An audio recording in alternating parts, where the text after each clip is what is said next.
مرحبا شباب، شلونكم وشلون صحة؟ ان شاء الله بخير. اليوم موضوع مهم عن الطيور، الحمام، الدجاج بفصل الشتاء.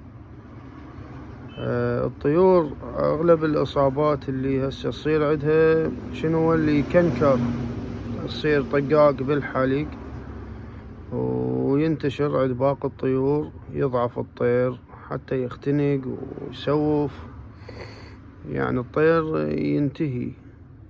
سببه الرطوبة اللي بالبرج والعلف اللي موجود عندك، هذا تخليه بالقاع، الطير راح ياكله، هذا راح يسبب له الكنكر او اللي نسميه احنا فطريات. تستخدم له هذا المنتج سافتين معلب CC علتر، تستخدمه يوميا لمدة 5 أيام.